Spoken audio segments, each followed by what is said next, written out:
Gerardo Rodriguez, Gerardo, and then Rodriguez. Okay, and how are you connected to this? Just so we explain that. Well, it was my daughter and my wife that were on the accident while they were having that field trip. Okay. And your daughter was 5? 5, yes. When you heard about the plea deal yesterday, what was your kind of gut reaction? I just felt disappointed that I was not contacted by mail or by phone to at least give me the opportunity to go ahead and provide some type of oral or written statement about how I feel about the plea kind of agreement that I understand that the district attorney I'm sorry. Oh no, it's okay. Okay. So yeah, I just felt very, very disappointed about that agreement that I found out because I was reading the news, and through different families, friends that were reaching out, and they were letting us know about what's going on with the case. And you felt like the district attorney should have, before any agreement was reached, should have contacted you, right? And what would you have liked to have been given the opportunity to do?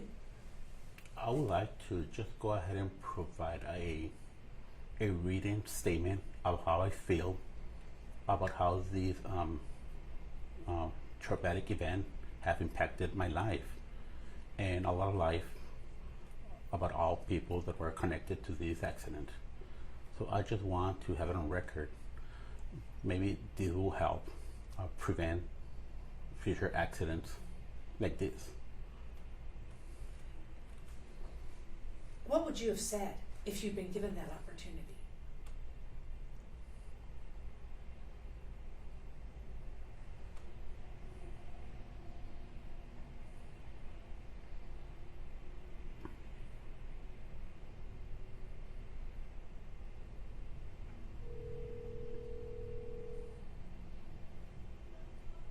Yeah, I don't know at this point.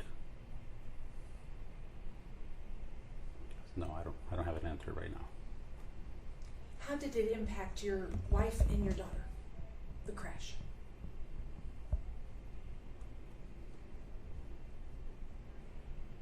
Well, it's hard until today. We still kind of remember what happened. We go back and not looking for videos or photos, but sometimes they will come across social media or we will hear about similar accidents, and it will just kind of like we are reliving the events, and it's hard. It's hard.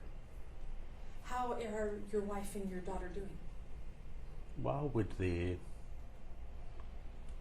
help from friends, family, and with God's grace, we are healing. This has united us, and we're just dealing and healing slowly. What do you think about a judge technically doesn't have to take the 18 years we've been hearing. I guess there's the latitude of 2 to 20.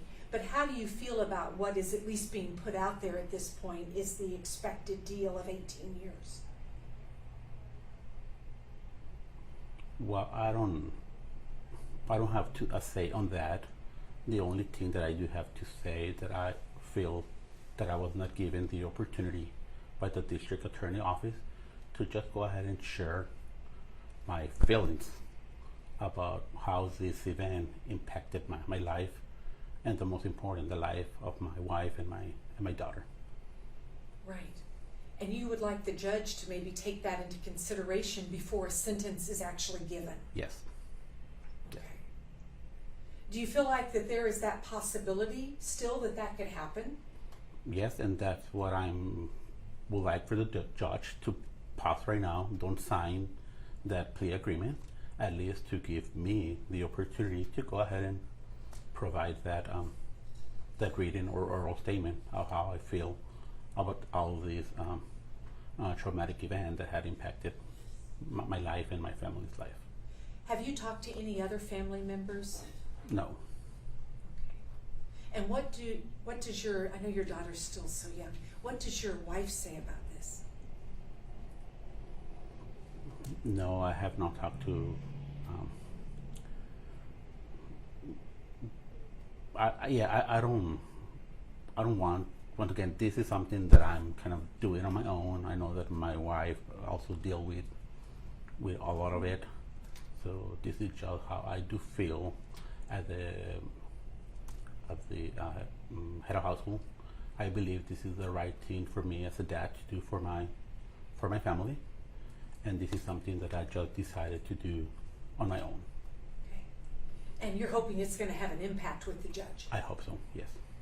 Tell me, he's hopeful that this will happen. What do you think the odds are, or what have you seen in the past? What will the judge do? Well, in terms of what the odds are concerning what the judge will do at this point, that's a difficult. I mean, as far as letting families maybe come to the hearing whenever it's held. I know right now it's set for September 18th, but letting family members come and speak before he agrees to the plea deal or not. So that's standard.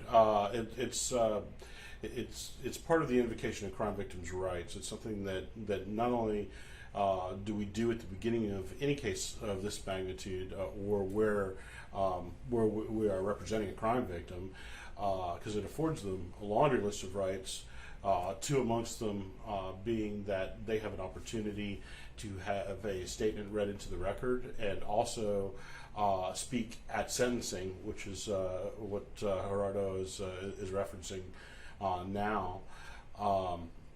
So in terms of whether or not that will be afforded them in this particular instance, I don't know. We have not been contacted by the district attorney's office. And that is what is somewhat unusual in this case. Normally by now, especially with a plea agreement on the table, I would have had numerous conversations with the district attorney regarding the intricacies of that plea agreement.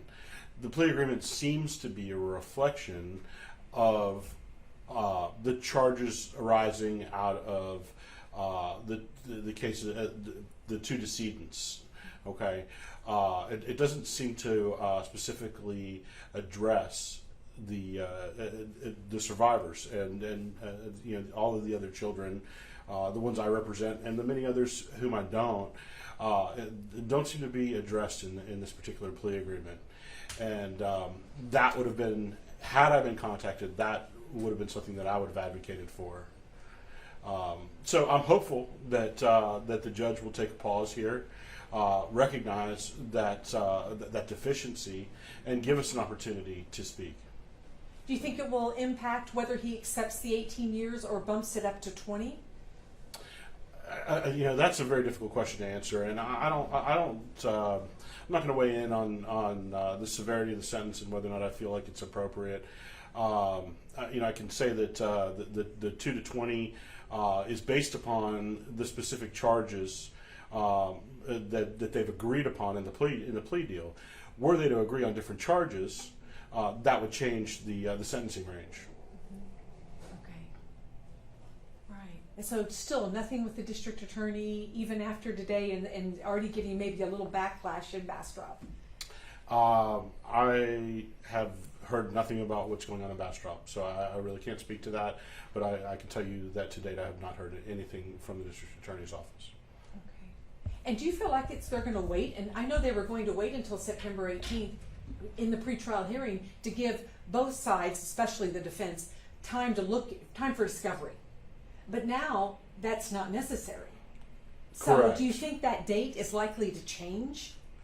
I think that if we all chose to stay silent, then they might bring this case to a rapid conclusion. I think that there's a decent chance that we're moving the needle here today. Anything else you would like to add on this? Only that Only that this is obviously a very sensitive issue for each of my clients, for all of the victims who aren't my clients. I've spoken with a number of the other attorneys who represent victims in this crash, and I hope that as Gerardo has mentioned, that the opportunity will arise for their voices to be heard, regardless of whether it changes the final outcome. That's not really the point. The point is for them to be recognized and acknowledged. Right, like in most cases they are. Correct. Okay. All right. Thank you. You're I welcome. appreciate it. You represent 8 families, right? I represent 7 families and 8 clients.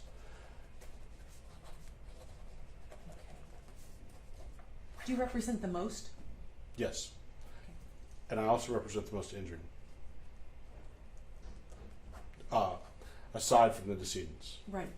Okay. All right. Thank you.